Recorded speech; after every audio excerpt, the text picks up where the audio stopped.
Now, she's an author, a journalist, known to many of her online followers as the blogger Mother Pucker.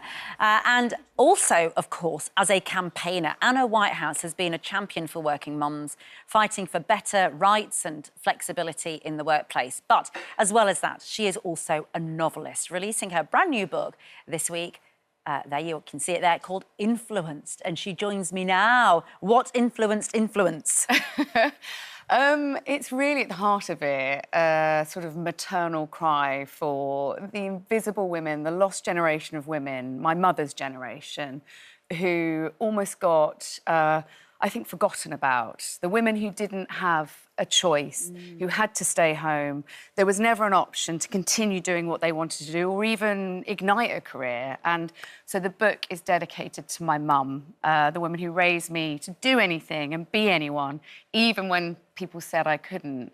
But also, really, it's a payback for her because she didn't get to do what she always wanted. Wow, so... that's a really deep and meaningful purpose, you know. And so the story is about a sort of a mum and a wife in her sort of mid-40s, is she? And she feels sort of, well, sort of a bit ignored and a bit sort of as though she's being told she's at the end of the line somehow. Alexandra Day is 49, she's menopausal, she's kind of feeling invisible in her marriage and her teenage daughter is ignoring her. And a lot of the heart of the book is that empty nest syndrome, the way we raise our children for them to then fly away, and the pain kind of that, and how... And how online, the online world can fill that void. Space. Because in a way, I suppose you online is where you really blossomed, would that be true? Where you became the campaigner that we know? I was breastfeeding my daughter at like 3:14 a.m. I don't know why I remember that, but, you know, I think anyone feeding their child in the night, you just think, no one else is up right now.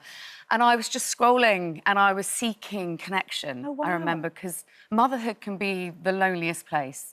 And I was connecting in this digital, pixelated world.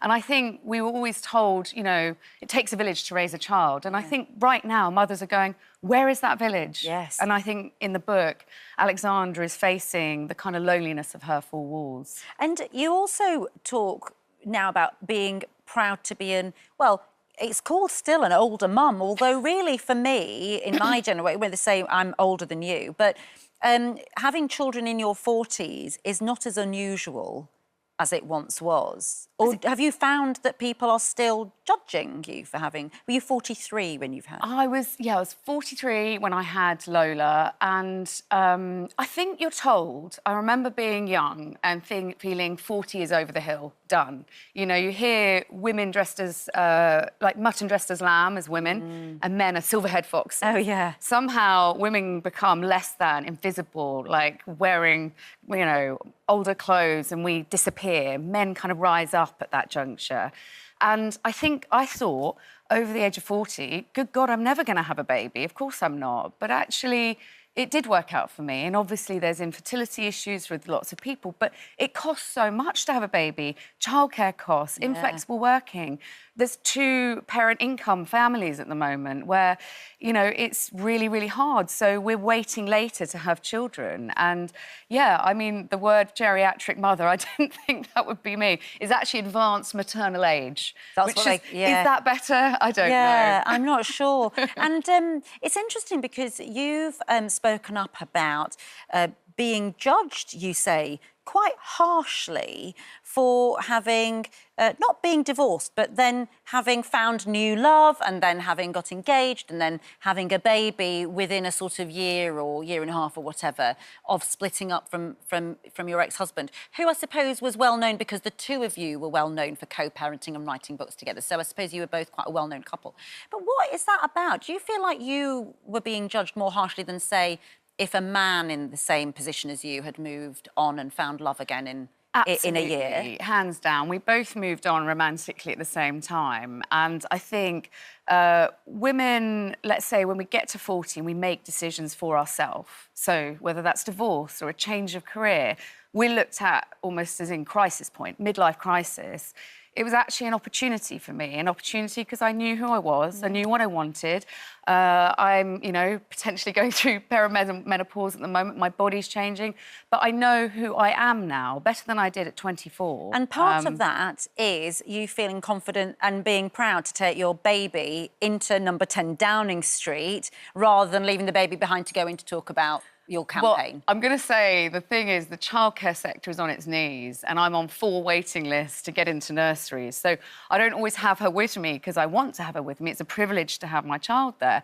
But ultimately, I'm a living, breathing example of the childcare crisis at the moment. And was that what you were going in to talk to Sir Keir Starmer about? Ironically, holding the baby because I couldn't find anywhere else to place her. My parents don't live nearby. I couldn't get on. I'm on 4 waiting lists for nurseries, and I am indicative of a huge problem where mothers are paying to almost go to work. Absolutely. You know, I was earning about 50p a month by the time I paid childcare costs. You know, so yeah, it ain't working. It isn't. This is a call to arms for mothers. It's brilliant. Influenced by Anna, and it's out on Thursday. Yep, it is. Congratulations. Thank you. Fabulous, fabulous work. And that's a wrap for this video. We hope you enjoyed it. We have all the best moments from the show right here on the channel. And if you like this video, then we think you'll love this one. See you next time.